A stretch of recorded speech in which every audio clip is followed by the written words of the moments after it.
This is the Other 22 Hours podcast.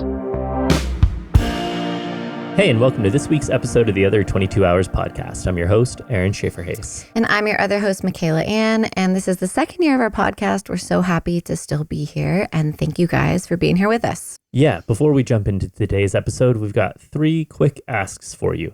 The fastest and easiest is please just subscribe on your listening or viewing platform of choice. It's a great way for people that are just browsing to know that this is worth 45 minutes of their time. The second thing would be to share. Word of mouth does wonders, and it's probably how you heard about the show. So if there's somebody in your circle that doesn't know about this show and you think would benefit from it, take your favorite episode, one of the last 80 episodes that we have, and just share it the way you found out about it. Text message, social media, whatever it might be. And lastly, if you have heard a few of these and you have gotten any kind of benefit from this show, we have a Patreon, and it really helps us keep this show moving down the road.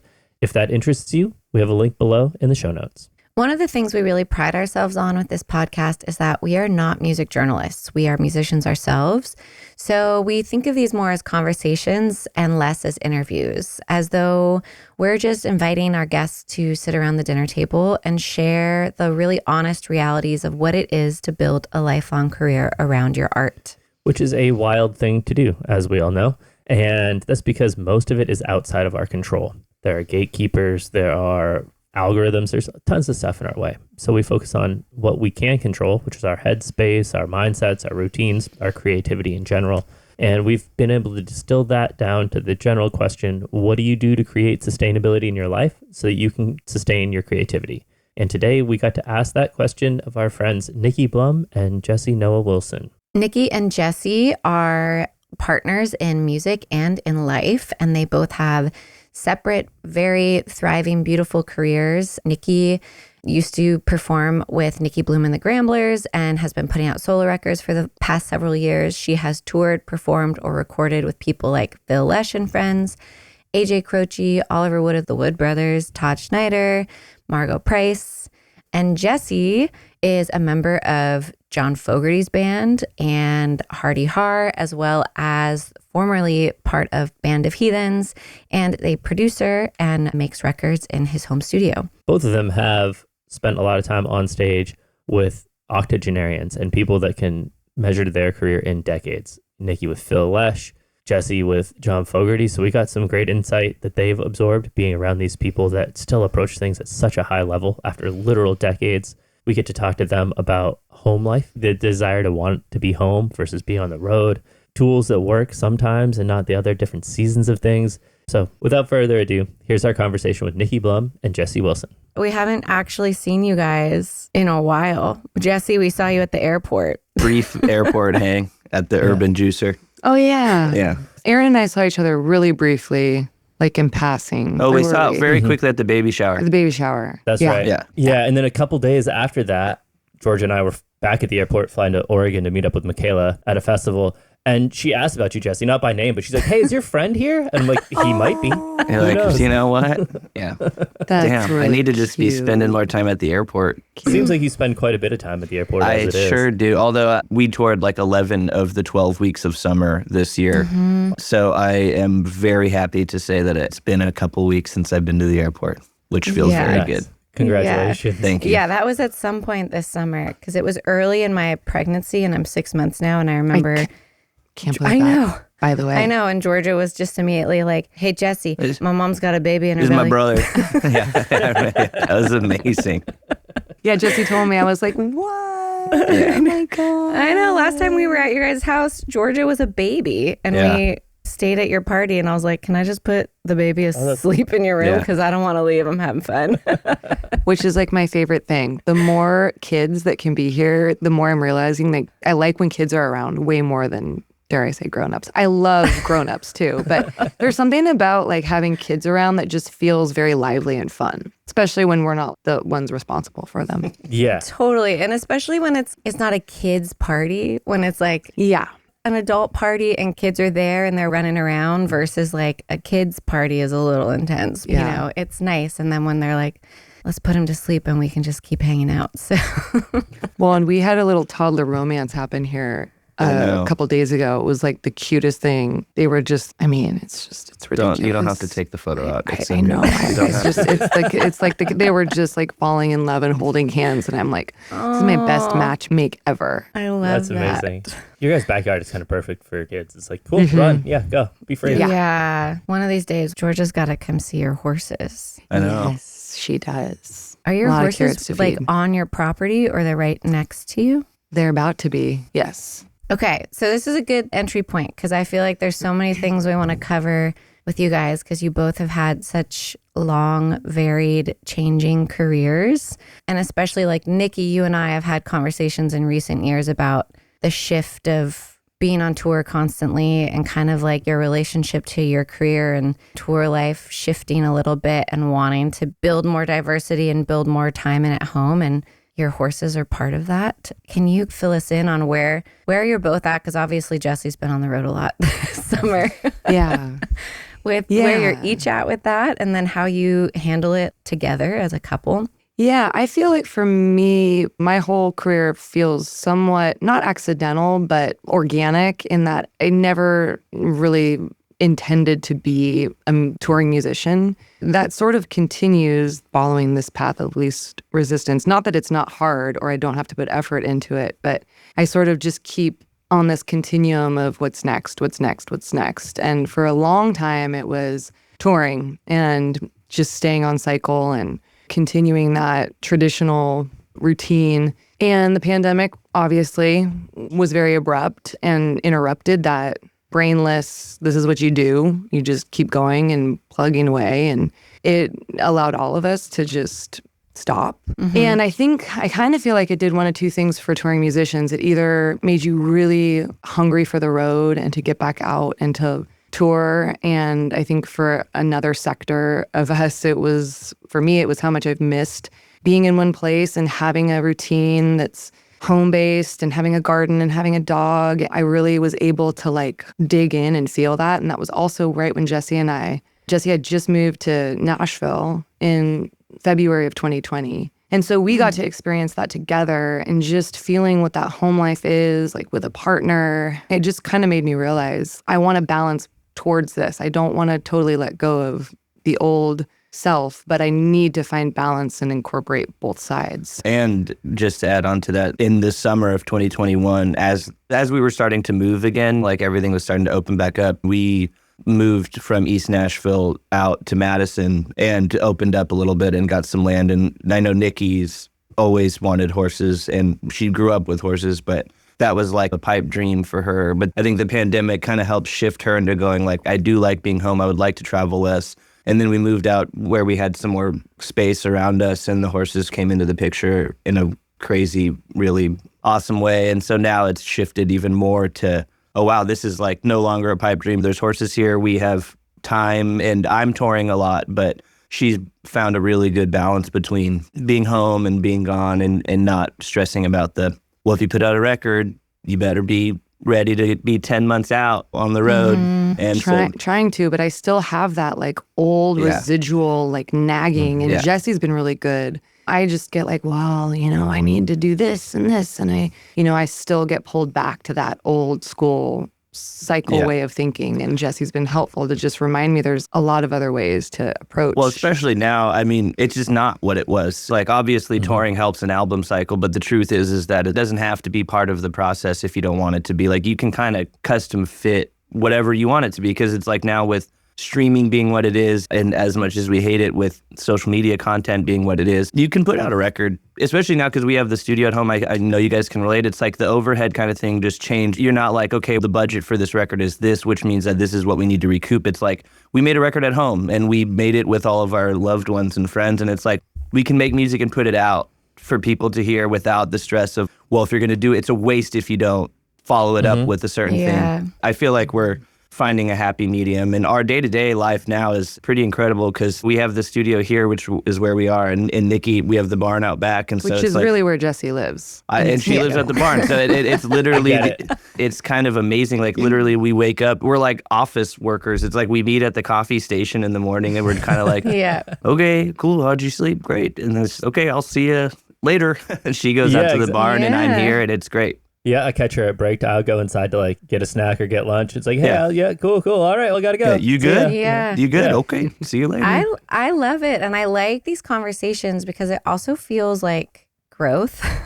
It feels like maturing, and like rather than being on the hamster wheel of what we think we're supposed to do, like really being intentional about the way we want to live. Everything's different of putting out records. Like even press wise, the old routine was like you put out a record, you hire a publicist, you get NPR, Rolling Stone Country, like all the little things, and then you go on tour. And now it's like, are those even things? Like it's hard. A lot of things are behind paywalls because they're struggling to make money, so it's not accessible to a lot of people. The landscape is just drastically different. So it feels cool to talk to others who are also honest about that battle of the deeply ingrained routine and habit. I have that too, 100%. I just got back from 3 weeks of touring, which is the most I've done straight this year. And I felt myself have this kind of battle in my head on Sunday. I was like, oh, I'm cured of like the post-tour blues because I love my home life so much. So I'm just happy to be home. And also I'm 6 months pregnant, so I'm exhausted. So I don't want to be on the road all the time. But I had this deep habitual like down day, and I was like, weird. I feel kind of like depressed today. And Aaron was like, yeah, you just spent 3 weeks on tour and teaching at a camp and surrounded by people and like getting that adrenaline high every single night. And I was like, oh yeah, I guess I'm not cured. Like, For sure. But the awareness around it is there. And the intention of unpacking what that is and when it happens. And there is a shift in that you have language around it, which is pretty huge. yeah. And my former self would have been like, I just got to go back out as soon as possible. Yeah. And this time it was like, well, no, I'm not. And I just had a day where I let myself be bummed. And then the next day I felt great. And I was like, oh yeah, I love our routine. I teach in my office on Zoom, and Aaron's out in the studio, and our kid is like running around with a babysitter or at school. And I'm like, this is great.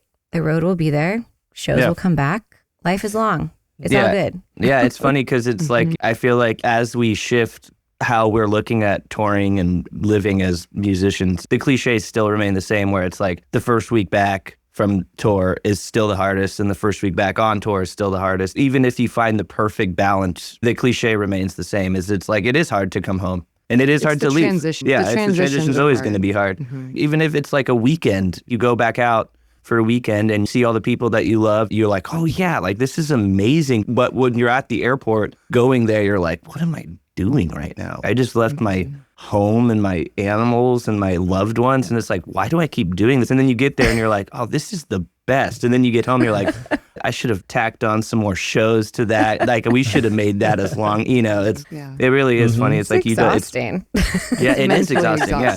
It's hard to rewire that way. But then again, also the truth is that I don't think it ever changes. I don't think that it ever gets easier or harder. It's just what it is for people who travel. Their career is forever intertwined with having to leave in some capacity, you know? Yeah. But I also, when I go out, I mean, I'm very comfortable at home. And there's a lot to take care of. And so I get a lot of stress over like who's going to watch the horses and who's going to take care of the dog. And I can't even imagine with kids, it's 10 times that kind of concern. Only I can't bring a horse on an airplane with me. Yeah.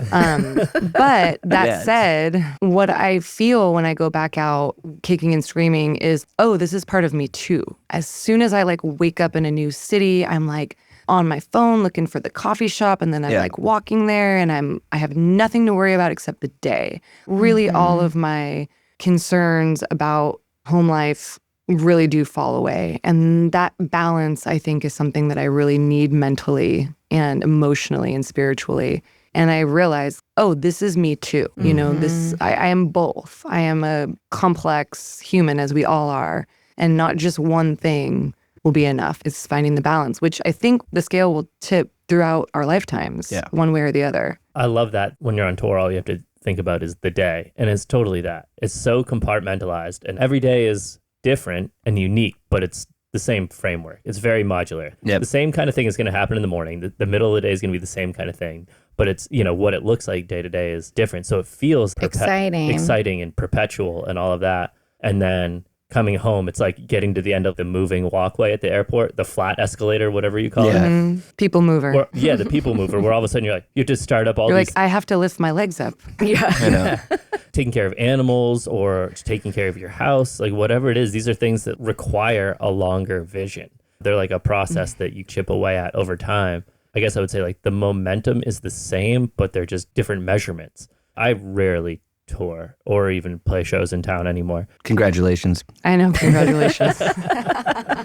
It's jarring, like Yeah. I'm very grateful to be able to like just pick and choose and play shows with friends. I try to keep it to like one a month because like I get anxiety about it. I'm like, oh, I have to do this. Yeah, of It's course. so weird. The mindset of learning songs in the studio where you're like blazing the trail is way different than learning songs, especially being a drummer Perform. where you're learning parts. If I'm not at least grabbing the essence of what that part is, the whole song is going to be completely different. Yeah, bass player over here, man. I know. You get it. I try to like explain that to people, the difference between touring, because I'm very good at being a touring musician. I'm a good traveler. I'm pro in the sense that like I base everything around what time my like band call is. Like I'm really good at it, but the truth is that's the part that feels like straight work to me, is the show every night. I don't get all my joy out of recreating the song every night the way that it's supposed to be recreated every night. I feel much more confident coming up with parts, and you're blazing the trail and like getting to find really fun ways to make something work. When you're on tour, you're doing reps. Every once in a while, I get that little high of, wow, this is awesome. This is crazy. And you're playing in front of people and it's amazing and beautiful, but it's a whole different mindset. I can imagine that probably got spiked with the gig you've had the last couple of years with John Fogerty, where even non-musicians know what those bass parts are. Yeah. You know what I mean? So they're going to be like, that's not the song. Totally right. Especially because those CCR songs are like ingrained in everybody. And that is part of what I mean when like every once in a while you get that like high of seeing people crying, singing along to Have You Ever Seen the Rain? And you're like, oh yeah, this is amazing. But it's amazing how many nights on tour you see somebody air drumming a fill that's on the record that Richard, our drummer, doesn't hit the same anymore. Because it's like, things do evolve on the road. But it's funny how many like you do see people that are like, what?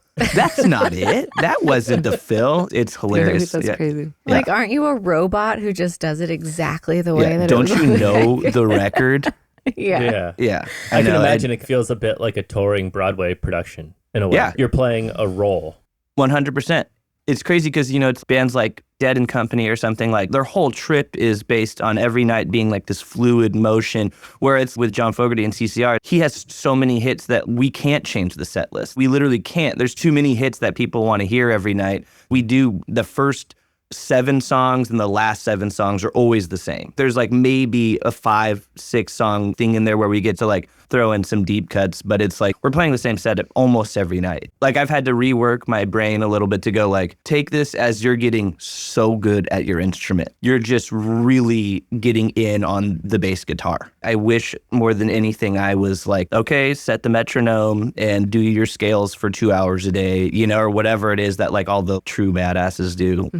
I guess that's what that's called. But the truth is that if I have alone time, I'm like, okay, well, let's try to make something, or let's try to write something, or make whatever it is. And so it's been a good exercise for me. I love that idea too. And I've heard people talk about it before where it's like being in a situation where you're playing with the same people every night or every week, regular consistency is a way you can really grow as an artist and grow as a musician. It allows you to focus on the more minute things. My favorite example is talking about like, I would love to tour the way the band toured when they were playing with Ronnie Hawkins, where you're like in the same town for a week. And then you go like an hour down the road and you're in the same town for a week. That's why they sound the way they do. It's like they were just every night, night after night, not traveling, playing whatever, the American Legion or the whatever it is, like the dance hall in town. You get a band like the band. I mean, they slam. That's what's interesting to me about, and part of the motivation of one aspect of these conversations we like to have is that there's so many different ways that our brains as creative, artistic people, what gets each of us excited is different depending on what our role is in any given situation. Some of us really thrive in the studio. Some of us really thrive in the performance space, and depending on the conditions of the performance space. And there's not just one way that we all are as creative musicians. And that stuff is really interesting to me because my younger self, when I didn't know about the ins and outs of what this life was, like couldn't imagine why anyone would ever leave a successful band And it's Yeah, like, now yeah, I know totally. there's a million reasons why you would leave a successful band.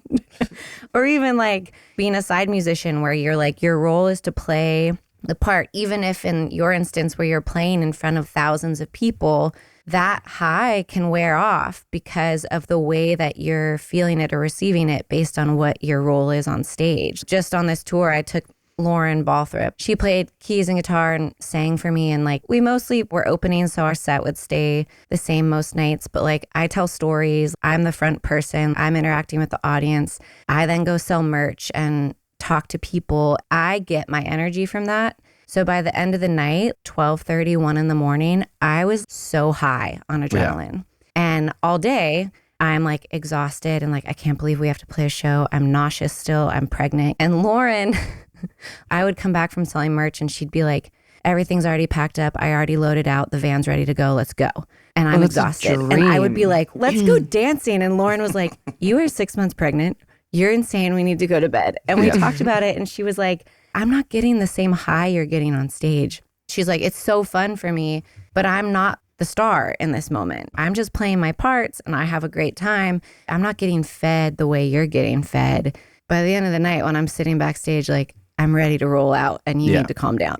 Yeah. Yeah. It sounds like a pretty good duo to me. Yeah, right? She's the best. It is true, though, because it's also, I just had this realization. There is something about perpetually being a side band. It's like you're always on other people's calendars and always on other people's schedules. So it's like, I don't think I'd even want to be the star or whatever. But there is something about, even in Lauren's case, she knows that you're at the merch table and you have to be there for as long as there's people there, you know? And from that moment on, that waiting part is exhausting. You can fill it whatever time you have, but the truth is like you are waiting on other people's schedules. In the best of cases, it still is tough. You're never quite in control of what's happening. Yeah, you know? don't have much autonomy at all when you're not the boss. Nikki, can you talk to that a little bit? You've had that experience on both sides. Yeah, but even when you are the boss, you have no control. You know what I mean? Because I remember so many nights on such long tours where I would do the thing, you know, play the show, go out to the merch table, which to me was just utterly exhausting and really hard on my voice. And I would get done and I was like super thrashed and all I wanted to do was leave. I'd walk back into the venue and nothing had been touched on stage. Oh, God. And it was like soul crushing and nobody in the band could be found. And it was like brutal, totally brutal. So even though I was quote unquote the boss, which that's just an illusion too, in a way, especially when you have a band this band that I had for over 10 years was super organic and like a family. And we were kids when we put it together, minus one person who was an adult. We're all adults, but just that to say like the illusion of control is really real. And Definitely. I have a conflicting, and I'm not even sure that it's consistent for me, relationship with performing because sometimes I think I like it and then sometimes I think I actually don't really like being the center of attention. Like over the years I've been doing this, really what I've realized I like about music in general is doing it with people I love. And as soon as that's not the case, speaking back, Michaela, to what you were saying about when bands break up, when that love gets lost, it just becomes something different. There's like an authenticity that leaves when there's not love and respect there for me. That's just such a big part of music for me. And that's why I like doing it with people that I care about. And I've done that. And I've also done hired guns and gone out with people I barely knew. And they both had their benefits. And I'm not saying that I didn't develop great friends out of being in a band with strangers. I did. But it was a different thing. And it was a lot more lonely. And it was a hard place to be. I really realized, oh, that's what I love about music is those interactions on stage, all the moments in between the 22 hours where you're in the van and you're bonding over stupid jokes, whatever it is that you cultivate in that time where you're stuck together. It can be really beautiful or it can be really painful. It's a relationship. But it's like 5 relationships. No, I know. Yeah, but that's just it. It's like it's relationships, so it's inevitably going to be really hard. It's like you bond over stupid jokes, and then the next day somebody tries to like make that same joke, and you're just like, "Can you just get out of my space right now? I need you gone right now." Yeah. My favorite thing somebody ever said about being in a van. He's like, I generally approach it like I assume I'm probably turning the pages in my book too fast for somebody. So I try to just be like as soft as possible and let things roll, and we'll deal with it later. You're definitely annoying someone in some way that we just won't ever know. You know, mouth sounds, chewing. Yeah. Well, God, and it always blew my mind. I remember when I toured with my band, the Gramblers, for a really long time, we kind of had this like unspoken policy where you were in headphones. There was not like the radio. There was not a collective, we're all going to listen to the same thing on the radio. And everybody would go in headphones or we'd talk or whatever. But the van is this sacred space where if you want to listen to something, just do it on your own. And then when I got into this band with my hired guns, it was like, all right, what's on the radio? What are we listening to? And I just got so much anxiety. Just, wait, what? We're like all going to listen to the same thing? Like, what if that person doesn't want to listen to that song? And trying to manage this new environment based on my old experiences, it was a lot. And talk about control. It's like, you know what? There's 10 million ways to do it. And not one is right or wrong. It's such a culture. It's so different in any setting, like how people like to eat. We've toured where like we like to eat well, and we've gone on tours where people are like not cool with the fact that we're like, let's stop at Whole Foods. And I've had friends complain about other tours where like, oh, they eat like trash. Or then a different person is being like, no one would stop at McDonald's. It's so everybody has a different preference. This person in particular she's talking about is a great musician, great friend. And he was just out with us for a tour, and his main gig was with somebody else. We were back in Nashville like a couple months later and saw somebody in this person's main gig in Nashville, as you do. He comes up, he goes, I hear you guys like to eat real well on the road. And we're like, okay. Word gets out there. Yeah, for sure. But That's that hilarious. might have been something that was like driving him crazy. And if it's not a long-term project and it's just a week of shows, you're like, do we address these things? Do we just let it slide? Do we just get through this? I'm always like, no wonder so much crazy stuff happens, because nobody's helping musicians learning like social, emotional, whatever, because it's such a weird profession where you work together, but you are together in small spaces literally 24/7 and have no freedom. Right. And when you're young, you don't even know what boundaries are. And there's no written code of conduct. I mean, I remember I had a new tour manager, and at this point, I think we were traveling in a car because I think I was just opening solo. And he wore so much cologne. And it was like so gnarly. And I tried to stick it every day. I was like, okay, you can do this, rolling down the windows. And finally I had to just be like, dude, this is kind of rough, but you can't wear cologne. It's just like too small of a space. And when you're at work or like a regular place, there might be like, please no fragrances or da-da-da-da, you know? You just start to learn how to articulate with compassion and then realize all the things that can come up. And then they get less loaded because you're just like, dude, no cologne or whatever it is. Exactly. That's such a thing. Like the difference between being new in a place and having been there for a long time and understanding boundaries, expecting that there are boundaries there and knowing to respect people's boundaries or anticipate what their boundaries might be, but then also like respecting your own boundaries. I remember like in my early 20s when I was really starting to tour all the time, we'd show up at a venue and the bass player would just leave before load-in. You know, we'd get there early and all that, and they'd leave and I'd be like, what the hell? We just got here. Like, let's hang. We're supposed to hang. After I'd been on the road for a while, I'm like, oh, that's really smart. If you have a minute, take your space, take your autonomy, take your free will. You have what, like 3 hours a day where you can do whatever you want? Hopefully, take all 180 minutes. And it's funny just talking about working with people that you don't know versus people that you know really well. I would say that it actually can be a double-edged sword because right now in the Fogerty band, it's the greatest thing in the world. The drummer is my brother-in-law, who I've been touring with for the last 8 years. We were in Band of Heathens together before. Now we're with Fogerty. The keyboard player is my best friend since 7th grade. We like had our first band together. It's very convoluted how it ended up being this way. And then it's John's sons, who are two of my best friends. And then it's one of those things where it's the best thing ever until it isn't, because it's like you start to have those moments where there's so much context surrounding your relationship that it's not just, are you getting lunch today? Or it's not the like, okay, I'll see you, at sound check. It's like that kind of like, well, what's he mad about? Why did, why weren't we texting about coffee this morning? And it's They're like the closest people in my life to me outside of Nikki. It can be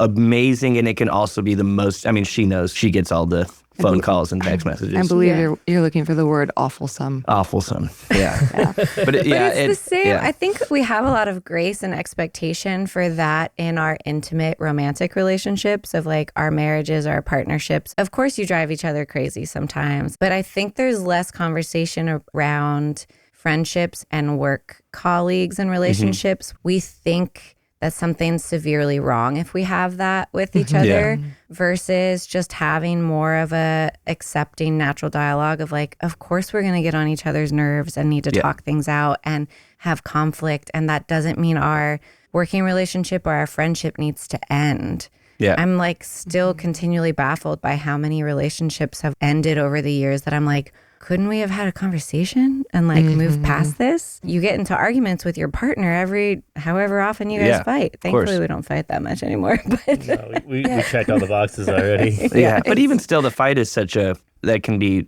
used in so many different ways because it can be about coffee or it can be about like something very serious, I mean, it's kind of crazy. And I know that bands do have therapists, but it's crazy that's not a more like developed, accessible resource that we can use. Yeah, but would they use it? That's the thing. Well, that's like the everybody thing too. Technically has access to therapy. But I mean, that's like a very specific thing, and you hear about companies doing like team building exercises and icebreakers and that kind of stuff. It's like almost like it'd be cool if there was like a retreat or something for bands where you could learn skills on how to communicate and have conversations and have conflict and know that it's not the end of the world. Or I'm saying it would take a lot for people to step up and actually do it. But there's really not that many resources either Maybe out we there. found our new niche. Bandcamp. You guys crush it. Yeah. Have you guys ever seen Some Kind of Monster, the Metallica documentary? Oh, yeah. no, I Oh haven't. my gosh. I haven't seen the whole thing, but I I've want to seen see that. It is the clips. most, just for everybody out there, if you haven't seen Some Kind of Monster, it's one of the greatest rock and roll films of all time. They do have a band therapist. Yes. And it's while they're making their album Saint Anger, and it is amazing. I don't know if you've seen this. I think it's Masterclass, the company that like makes these how to do XYZ.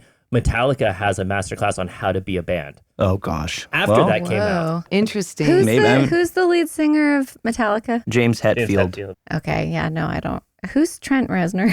He's in Nine Inch Nails, but he's also a prolific film composer. Okay, because I feel like he has talked publicly about mental health struggles and stuff like that. So I'm really bad with the rock. Yeah, Metallica, Lars Ulrich is the drummer, and he's the one that said Napster's bad. And everybody was like, fuck you, Lars. And now everybody's like, man, you're right. Okay. Yeah. Gotcha. Metallica they've really dipped their toes in a lot of different hot topics over the years. Yeah, they're not shy, for sure. No. I'm curious, since both of you guys, Jesse with you working with John Fogerty and Nikki with you working with Phil Lesh, like you both have worked intimately with musicians who have multi-decade long, very successful on a big stage level career path. Have you learned anything from seeing those up close of like, what are ways to aspire to be building this kind of life and also like business and company and culture, and also without talking shit? Any things you've learned, maybe I want to do things differently? Yeah, I mean, I remember when I first met Phil Lesh, he was pretty much just opening his music venue, Terrapin Crossroads in San Rafael, which is sadly now closed. But I worked with him pretty intimately for the opening of that, and we played, I think it was like every night of the week. And when I first started hanging out with him, it was probably 15 years ago, which is, I don't know, he was how old? 70? 69, 70. But even at that age, I couldn't believe his work ethic. And he was playing every night of the week. When he opened Terrapin Crossroads, he played, I'm not kidding, like a month straight, every night, different set every night. And I played a lot of those shows with him. And I just remember anytime I would get tired doing my own stuff, because at that time I was really pushing and we had a lot of opportunity at that time. We were kind of, on the rise. And anytime I got tired, I would just think, if Phil can do this, I can do it. I'm not even doing it at the pace he's doing it. I just think that he has always kept the music first for himself and the authenticity of what the Grateful Dead is, which is taking chances and taking risks and giving people a chance. The thing I love, I think, most about Phil is he's really committed to elevating up-and-coming musicians and giving people a chance to just prove themselves and grow and develop. He's really trusting, and he really just wants to experience joy and musical communication. And, you know, he's less concerned with the optics of things and ticket sales. And he still plays out and he plays and he does great. But I can see him transitioning now that Terrapin Crossroads is sold to just sort of wanting to do more things locally. And he'll always play music until he takes his last breath. I know that for a fact. But he keeps honing it and customizing it to the state that he's at. I don't think that he's trying to maintain this level of productivity forever. When I met him and he was 69, he was still sort of operating at this really intense level. And in my arc of knowing him, I can see him sort of making adjustments and making his life just in balance for him. I really find that inspiring because I know that music will always be in his life, and I feel the same way. But I think as relationships change with people, they do too with music. And my relationship certainly oscillates with music constantly. He's always been a real mentor for me, and I have a ton of respect for him and what he's done and grown. And also, we don't have kids, but he made some really cool kids too. Graham Lesh is like one of my favorite humans, and I get to play music with him all the time. So it's cool to see it perpetuate in Graham, just like that rigor for music and playing. And Graham hits it super hard, and you can see his dad in him, and just he's constantly on the go playing music in all different kinds of ways. I'm actually going to play with him this weekend in Vail, so I'm stoked to see him. Oh, cool. Nice. Yeah. Just to add on to that, in my own case, the thing that I like have definitely learned the most from John is he turns 80 in May. So he's 79 now. That guy practices. That guy has never stopped practicing, and he is so diligent. It's easy just to say work ethic, but the truth is it's like if we have a bus ride, he has headphones in with he has like a little solo guitar amp where you can plug in your headphones and play. If we have a 5-hour bus ride, he's playing for 4 hours. He's practicing. He wakes up at 5 a.m. and practices. Every sound check we have, he walks the entire venue. We'll play a little bit of a song, a jam of a song for as long as it takes him to walk the entire venue and tune the room. And there's never a point where he's like, oh, whatever, like it's sold out. Like, let's just get up there and play the set. It's like, how's the room sound? He's like, these subs aren't right. This placement is weird. And it's like, he doesn't have to do that at all. Like a lot of people like in his place wouldn't even go to sound check. It's amazing how much work and thought he puts into everything. He's just so, music forward and audience forward. And like one of the things like he always says is like, we're not paying for the empty seats. We're paying for the people who showed up. Even John Fogerty plays to like half-filled rooms sometimes just because it's the way it goes. And it's like, I've never once seen him not put in the 100%, 140% that he puts in just because it's low ticket sales or something. And it is rare for it to be low ticket sales for him, but sometimes it just happens that way. And it's like, he never phones anything in. As you were talking about with Phil and Phil's son, Graham, now John's sons are in the band. I don't know what that middle period was for him. CCR broke up in 1972. It was a band for like 5 years. And then there was this huge gap in his life where I bet he wasn't super thrilled to practice and work. I bet the kids coming around have also reignited something for both those guys, like the love of music and the love of practice and work ethic and everything. I would be curious to see if there was ever that like lull period, for either of these guys or any of these guys that have success in the 60s and 70s and then get through the late 70s, 80s, and it's just a whole different landscape. It kind of goes back to like making music with people you love too. Yeah. Like after all of their decades-long career, they're both playing with their kids, which is pretty cool. Yeah. Which, shows that music is a really vulnerable and intimate thing. And you want to do it with people who you love and trust. Yeah, and it makes me think of what you were saying, Nikki, about like your own relationship with music oscillating through different periods of life. Like depending on what's going on, how much time and energy you have to spend for it or with it. So like for those guys, what their role was like in their family when their kids were younger and not yet playing instruments, how much time they were able to dedicate to it. I think about even with just having one kid, when Georgia was a newborn, I used to play piano all the time because I could just wear her on my chest and practice piano. She yells at me to stop singing anytime I play anything. So like she wants to listen to my recordings, but she yells, "No, Mom, you only sing on stage." I don't get to play music that much around the house as much as I tell a 3-year-old that she can't boss me around.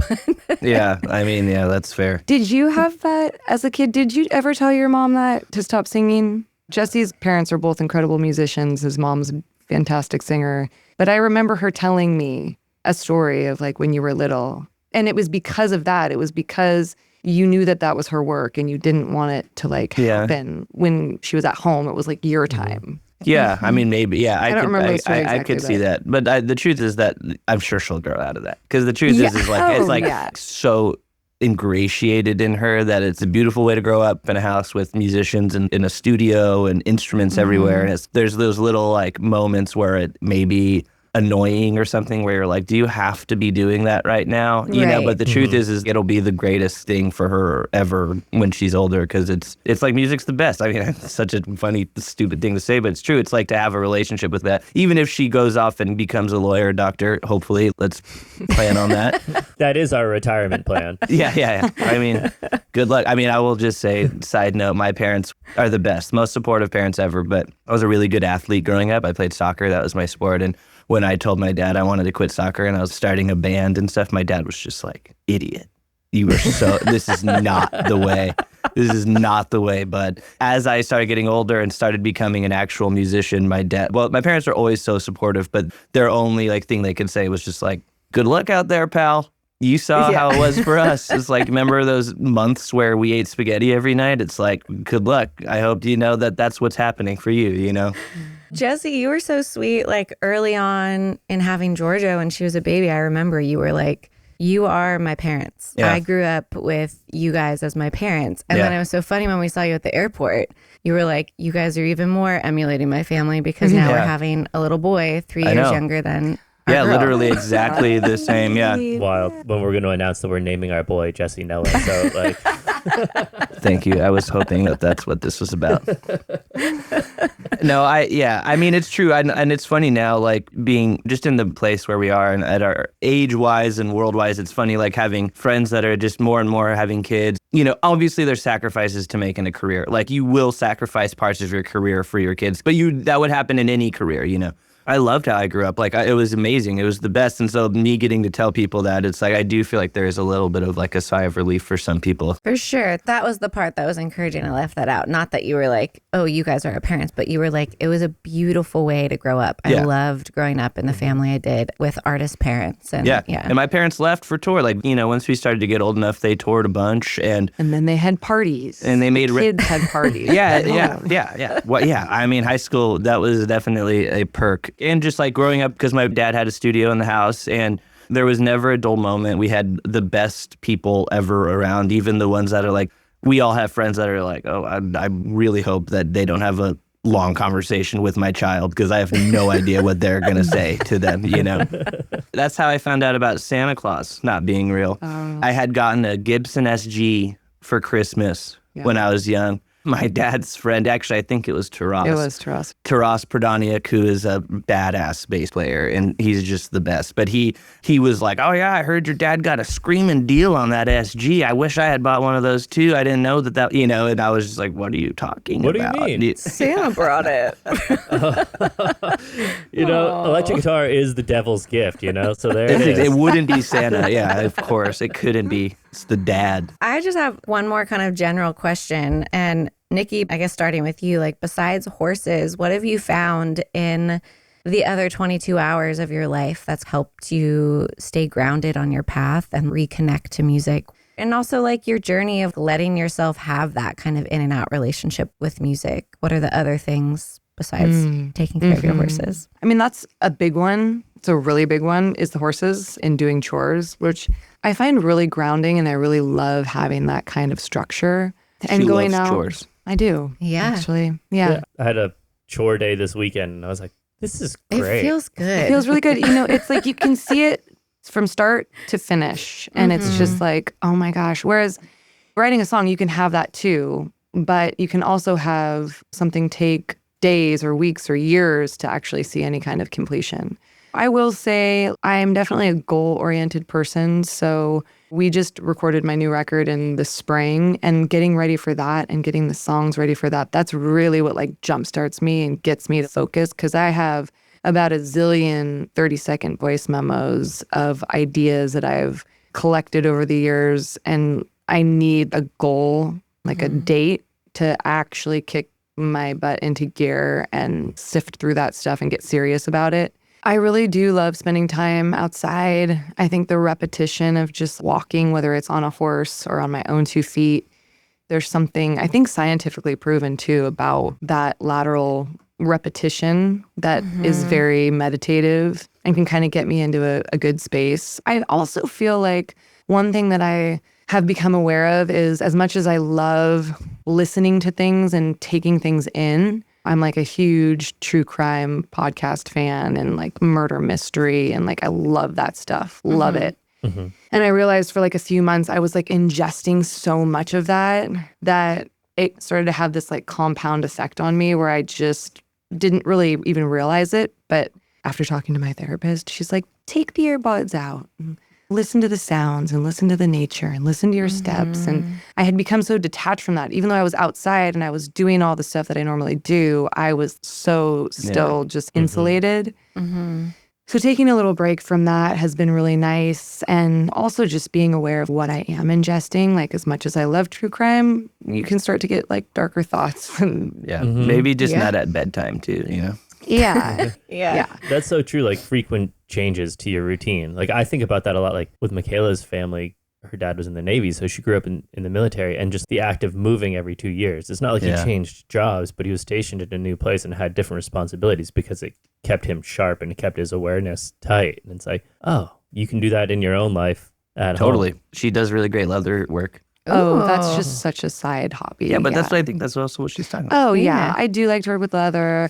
Jackie Berkeley taught me how to make sourdough bread. So I'm like sourdough. very, very, very excited about that. Are you guys drowning in sourdough starter? I do not keep doing really discard. good. Yeah, she's I know it's wasteful, but I just keep what I need. I'm also a Virgo, This and is I'm like this is the story of our minimalist. lives. Yeah. Yeah, likewise. I went full cliche during the pandemic. I got into sourdough. I got into kombucha, and it was amazing. But like excess fermented whatever was just taking over our house. And Michaela, you made like sourdough. Like with sourdough the excess? pancakes, with chive. So it's like more savory, and it's great because I am lazy and I don't like to go through the whole process of making bread. Jesse, me and Jesse, Aaron and Nikki. I'm a Gemini on the cusp of Taurus, and it makes me feel like I have many personalities. Super organized minimalist is not really one of them. But the sourdough starter, you don't have to do anything to it. You just plop you the didn't starter. Have to, like, prep anything. No, with you it. don't It have was to do like, anything. Just grab it immediately and cook like it. you just straight up use the starter? Yeah, I didn't touch it because like my Virgo brain was like, oh, I need to be organized. I need to do it properly. This is another thing that's going to take days. And like, no, she found something that was just like, you just Michaela proof. Yeah, but it was just like, you want to eat this right now? Cool.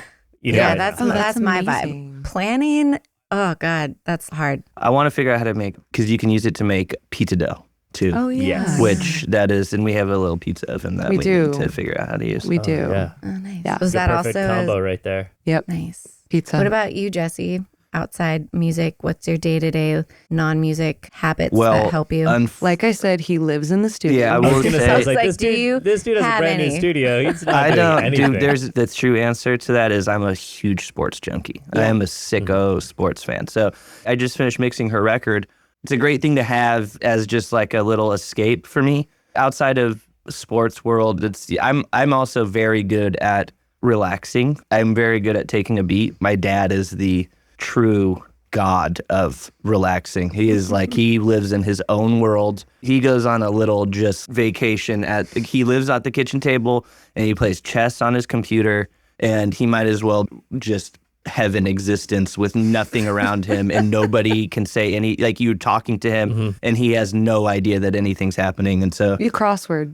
Crossword. I'm a big crossword guy. And I'm trying to be more active these days. This summer really roughed me up. It was a long tour, and I've been really having a conversation with myself and with friends and musicians about like alcohol. I have a buddy who's celebrating 3 years sober. I just had that conversation with him about how it's like, we're going to work at a bar, and then the next day you go to a new city and you're going to work at a bar. It's an interesting thing. So right now, that's a big part of my psyche is like understanding relationship with alcohol. Yeah. Well, and not to like get into that, but like, isn't it always the thing where you show up and like the first and only thing maybe in the green room is beer? Yep. Oh, yeah. no, we don't have a buyout, but we have like 38 PBR in a cooler for you. Yeah, exactly. Yeah, it's Awesome. just a mindless cycle. We talk about sobriety a lot on this podcast, and we both have had our own evolving time. I'm obviously sober right now, and Aaron is mostly sober, pretty much, because it was just like, it becomes a mindless thing where you're just like, whoa, I drink every single night without even thinking about it. It's become like water that you're just, I'll drink some whiskey or some beer, and this can't be good for me. And am I making decisions that I would be making if I was completely sober? And all the different things of the journey of everybody figuring out their own relationship with it, whether it's more mindful and intentional or completely sober. I feel like it's a big topic in musician world because it is everywhere for us. Yeah, it's kind of inevitable. I mean, and it's this summer in particular was just, I think we played something like 52 shows between June 1st and September 11th. So it's a lot. I mean, people hit it harder than that. But it's one of those things where we traveled in every type of way, on planes, buses, cars, rental cars, jets. Like we were literally in every kind of way. And it's just become so normal for beers to be the like rest period, or like every step of the way you have that moment of like, okay, we just landed or we just got to where we're going. Let's go have a drink. Alcoholism in my family is very real. My parents are both not drinkers just because of how real it is in my family beyond my parents. And they're both musicians. So they've had these reckoning periods their whole lives. I'm very lucky that they got to where they are with it, and it's a good example for me. But it's like a fluid relationship to kind of just check on every once in a while, and it's an interesting thing. Well, and it's a lot easier. You know you're going to have to go to the merch table, like better grab a drink because it's just the social lubricant also. And the majority of musicians are probably introverted. And so it's like without that sort of lubrication, it makes it a lot harder. And alcohol is just this really easy solution that can turn dangerous. But to replace it takes a lot of mindfulness and awareness and creativity and commitment and dedication to like what that's going to be. I remember talking to Anders Osborne. We played a show together in, I think it was some mountain town, and he was meditating backstage, and he played his set, and it was like so badass. And afterwards I was like, dude, and he had been sober for many years at that point.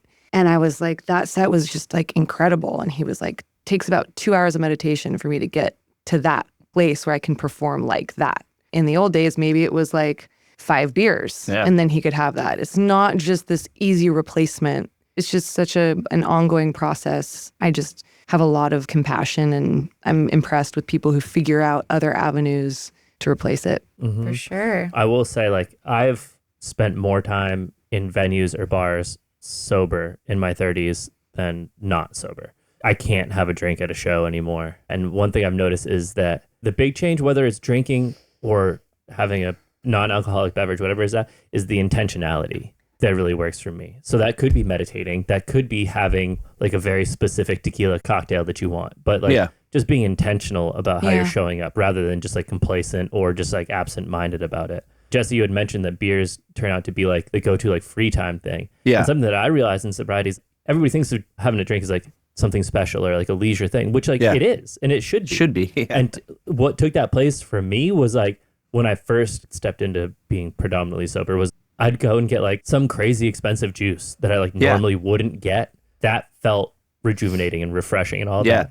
And it took a second to be like, man, I'm going to spend like $11 on this juice. But you never thought about all the money spent on beer. Yes. Yeah. You $15 crazy? on, you know, it's insane. Well, and even just on the intake level, I just had this conversation because it's like right now I'm in a place where I'm trying to, from the outside, reevaluate my relationship with alcohol. So I'm alcohol free right now. And we had a session, we finished, we went to a bar afterwards because we had a friend here who was tracking with us, and we're like, let's go get dinner and drinks. And I was like hesitant to have a second Shirley Temple because I was like, oh, I don't need that much soda. But I was like, I'll drink 10 beers in like multiple shots of whiskey and be like, whatever. It's like we're drinking, it's like, it's so funny the jumps you're willing to do mentally to like Shirley Temples. Yeah, it's like, oh, well, I don't need that much soda. Meanwhile, like on any given night, you'll drink a whole loaf of bread. Literally, 1,000 calories.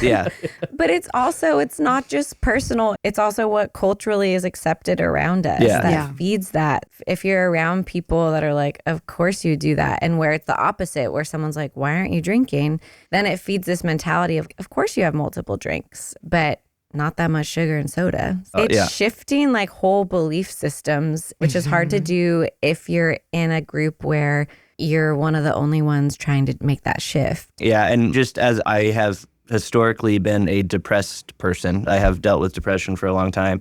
I'm a big believer in weed being a helpful thing for people dealing. Like, I mean, it's a slippery slope when you're talking about sobriety and marijuana and all that stuff. But the truth is that for somebody who's dealt with addiction and depression in my life, it's an amazing like equalizer to have in this time where I'm really reevaluating it. It's like this guilt around still maybe getting high or something. And it's an interesting thing to like go through, especially as musicians where it's so normalized. Any 100%. Type of drug use, alcohol consumption, it's so normalized. It's less normal to not partake in certain things like that. It actually makes me feel more confident in myself to go through these types of periods to be like, no, I'm good. This is where I'm at right now and I'm learning this side of me. Well, that again brings it full circle of one of the many motivators for these conversations of like, wait, there's a lot of accepted cultural things around being musicians and being in this industry that maybe are at odds with being healthy human beings. And so if we can do any like little contribution of